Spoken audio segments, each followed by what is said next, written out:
With the playoffs in full effect, last-minute maneuvers and big surprises are the talk of the town after a monstrous weekend in Dover. I'm Kim Coon. This is Rearview Mirror. The Xfinity Series took their stab at taming the Monster Mile first in Saturday's Bar Harbor 200. Some drivers were feeling the pressure more than others, with just 7 spots left to be determined in the round of 8. It was a restart on lap 184 of 200 that set up a duel between Matt Tifft and Ross Chastain, who each were vying for the final spot in the next round. Tifft narrowly edged out Chastain, who initially caused the caution by bumping the number 2 car into last week's winner, Chase Briscoe. Christopher Bell, the only driver who had already locked himself into the next round with his win at Richmond, led the field with just 17 laps to go. With nothing to lose, Bell outran Cole Custer, taking the checker flag 0.525 seconds ahead of the double zero.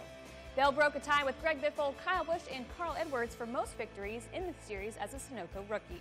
The number 20 was feeling grateful post-race. It means the world to me, man. To be able to have the season that we've had, it's just, it's been a career year for me. Did someone ring for a winner? Before we chase down another victor, let's check in with the Ford Hall of Fame's Fan of the Week.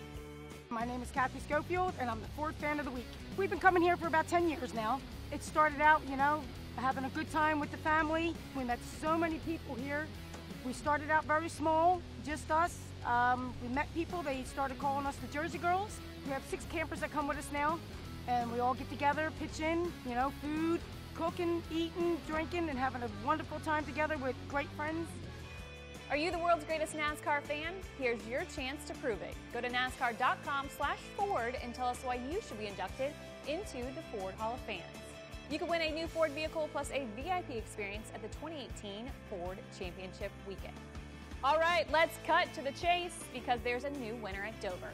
Chase Elliott scored redemption and a guaranteed spot in the round of 8 when he held the lead in overtime and beat second-place Denny Hamlin to the checkers.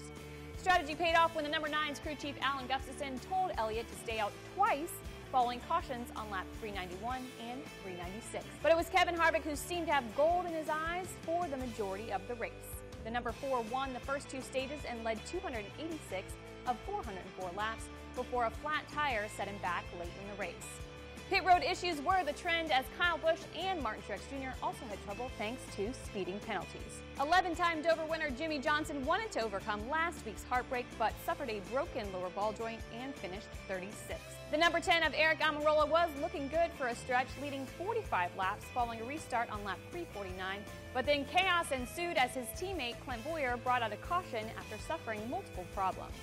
The field got shuffled around after varying strategies had some teams staying out and some coming in for tires on the caution. After the restart, Almirola hit the wall and Brad Keselowski on lap 296 before collecting several other playoff drivers, including Martin Truex Jr., Ryan Blaney, and Alex Bowman. The accident brought out the red flag and pushed the race into overtime. Elliott took advantage and overcame his devastating loss to Kyle Busch last year.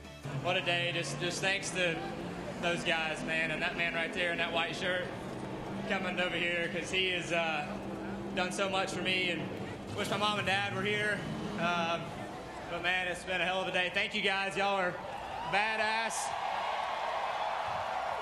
I love it. Wow, what a race, and yet it's only going to get crazier. That's it for this week. Check back in next week as we head to Talladega, Alabama for what should be a wild race.